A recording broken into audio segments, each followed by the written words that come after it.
Hi everyone, welcome back. Thanks for joining us today. We've got a brand new story to share with you, one that's real, raw, and something a lot of people might relate to. So let's begin.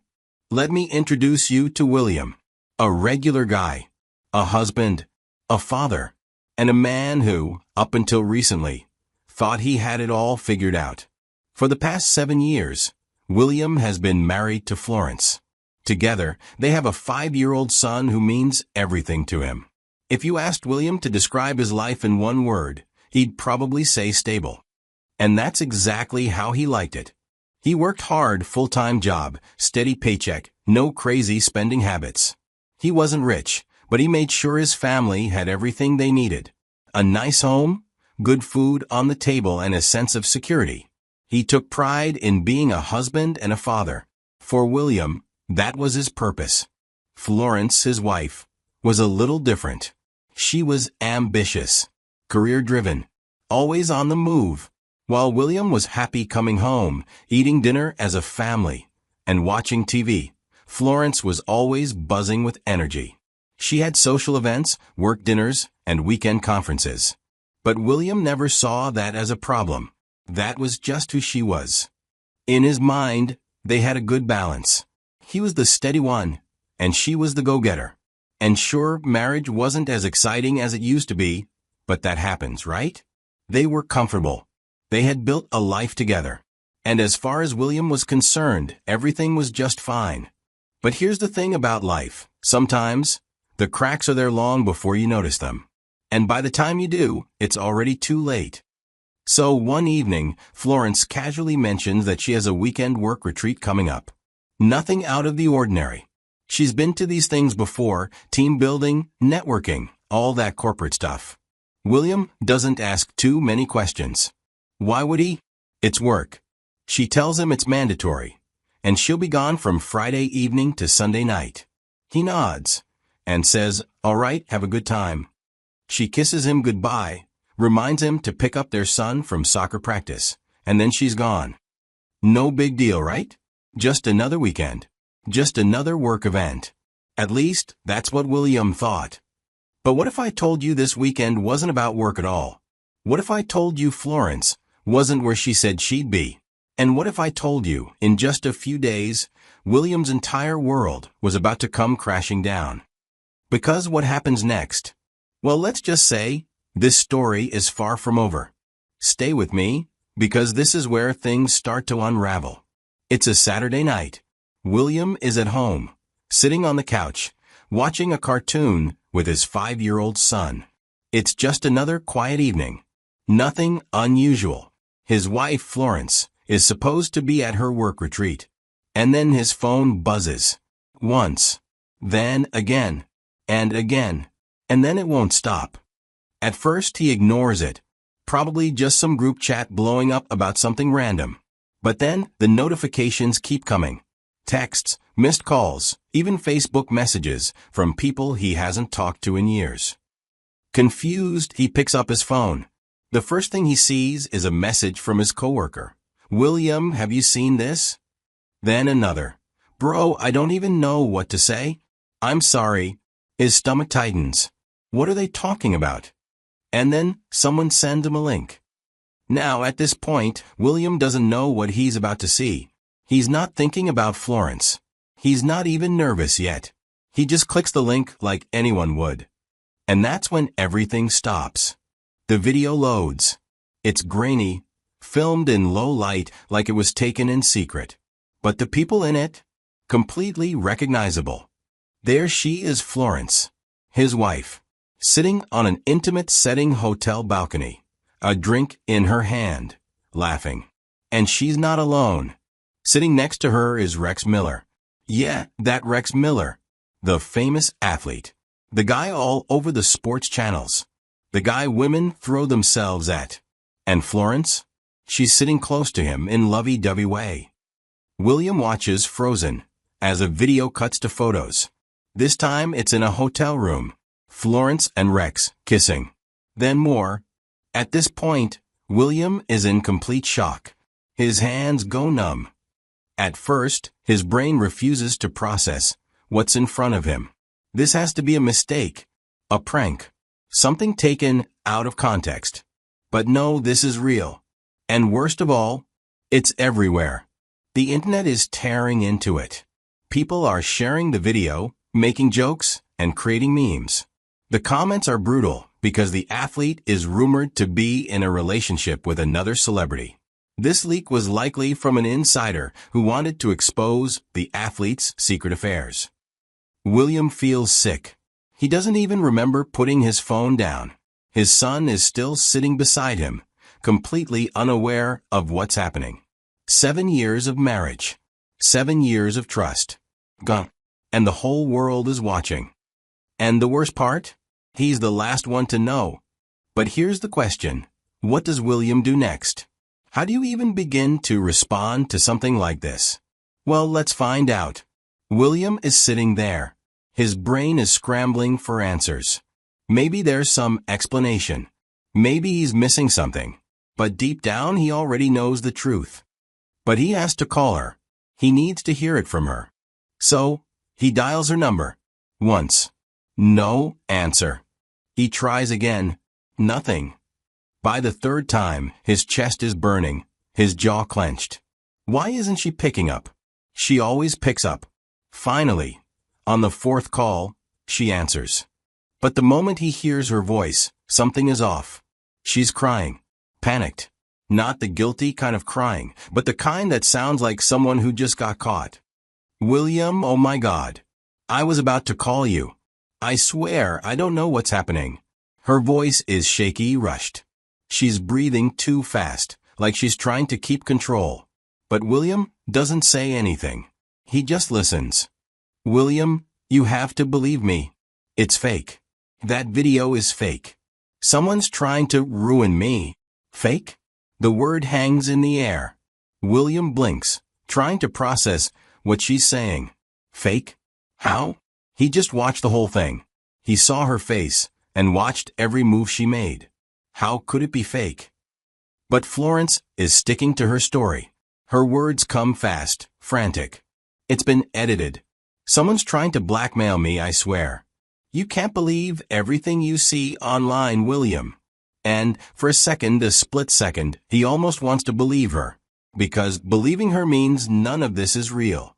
It means his wife didn't betray him. It means his life isn't about to crumble. But here's the thing about guilt. You can hear it in someone's voice. And right now, Florence doesn't sound shocked. She sounds desperate. So now William is stuck in this moment. His wife is crying on the phone, swearing on everything, begging him to believe her. The internet is saying otherwise. And in the back of his mind, one question keeps repeating over and over. Is she lying? Or is she telling the truth? Well, he's about to find out. He makes a decision. Not to argue. Not to accuse. Not yet. Instead, he simply tells her, "Come home. Now." She hesitates for a second, then agrees. "Okay, I'm coming." And then, William waits. Minutes feel like hours. He barely moves from his spot on the couch, staring at the door, his mind racing. His phone keeps buzzing, more texts, more missed calls, but he ignores them. He's waiting for one thing and one thing only, Florence to walk through that door. And finally she does. She steps inside, her face already tear-streaked, her hands shaking. "William, please, I swear to you." But William? He doesn't say a word. No accusations. No yelling. He just looks at her. And the silence? It's heavier than any argument could ever be. Florence stands there, waiting for him to react, to break down, to scream. But he doesn't. Instead, he calmly walks past her, picks up her phone off the counter, and slides it into his pocket. She freezes. "What are you doing?" Still, he doesn't answer. Instead, he grabs his keys and leaves. Because he already knows arguing won't get him the truth. But technology will. William drives straight to his friend's place, a guy who's always been good with tech. The kind of guy who knows how to dig deep into a phone's location history. He hands him the device and says just one thing: find out where she's been. His friend doesn't ask questions. He just gets to work. And what he finds, it rips away any last shred of hope William was holding onto. The GPS data is clear. Florence was never at a work retreat. Not even close. The timestamps match exactly with the night the video was taken. The location? The same hotel where she was caught with Rex. No glitches. Cold, hard proof. William sits there, staring at the screen, his breathing slow and measured. He doesn't react. But now he has the one thing Florence never expected him to have. Undeniable evidence. And when he goes back home, she won't be able to lie her way out of this one. William walks back into the house. Florence is standing in the kitchen, arms crossed tight over her chest. She looks at him, searching his face, trying to figure out what he's thinking. He doesn't slam the door. He just reaches into his pocket, pulls out her phone, and slides it across the table. "I know where you were," he says. His voice is calm. Florence's eyes flicker to the phone. Her hands tremble slightly, but she stays quiet. "I know what you did," William continues, his tone steady. "So this is your chance. No more lies." For a second, she just stands there, frozen, like her brain is still trying to figure out an escape. But there isn't one. And then, she breaks. Tears spill down her face as she collapses into a chair, burying her head in her hands. "William, I'm so sorry." He doesn't move, doesn't speak, just watches her fall apart. "I didn't mean for this to happen," she cries. "I don't even know why I did it." And then, the begging starts. "Please, William, please. Don't leave me. Don't break up our family." Her words are coming fast now, desperate, but William? He just stands there. 7 years. 7 years of love, of trust, of thinking they were building something real. And now, it all comes down to this. She's crying. She's pleading. But nothing she says can take back what she's done. Now, here's the part where most people would expect some kind of explosion. A screaming match. Maybe even broken dishes, or a slammed door. But William? He does none of that. He doesn't yell. He doesn't cry. He doesn't even ask her why. Because honestly, there's nothing left to say. Instead, he turns and walks to their bedroom. Opens the closet. Pulls out a duffel bag and starts packing. Florence watches him, eyes wide. What are you doing?" "I need time," he says, his voice flat. Empty. "I need space." She jumps up, panics all over her face. "William, please. Don't do this. We can fix this." He zips up the bag, slings it over his shoulder, walks past her without another word. Because right now, he doesn't know what to do. He doesn't know how to handle the pain sitting like a weight in his chest. He doesn't know if this marriage is something that can ever be fixed. He just knows he can't be here. Not right now. So, he grabs his car keys, loads the bag into the trunk, tosses in some camping gear, and without another glance back at the house, he drives. Straight into the woods, where the only thing left to face is himself. And out there, surrounded by nothing but silence, William has one decision to make. Does he stay? Or does he leave it all behind? Well, that's what we'll find out next. So now William is exactly where he needs to be, alone. Just him, the open woods, and the weight of everything he's been trying to process. But here's the thing about solitude. It doesn't silence your thoughts. If anything, it makes them louder. Sitting by the fire, staring at the flickering flames, William finally lets himself feel everything. For the first time since this nightmare began, he speaks, not to anyone, just to himself. Out loud. Because maybe, just maybe, if he hears his own voice, he can make sense of the mess in his head. Why? That's the first question. Why would she risk everything we built? 7 years. A home. A family. Wasn't that enough? Wasn't he enough? He tries to replay their marriage in his mind, looking for the moment where things changed, the moment she started looking for something or someone else. Maybe he had missed the signs. Maybe he had been too comfortable, too trusting. Or maybe it had nothing to do with him at all. Then, another thought creeps in, one he's been trying to avoid. What does Rex have that I don't? It's an ugly question, but it lingers. Was it the fame? The money? The attention? Did Florence get bored with stability? Did she crave excitement, the rush of being with someone untouchable? And if that was the case, then what did that make him?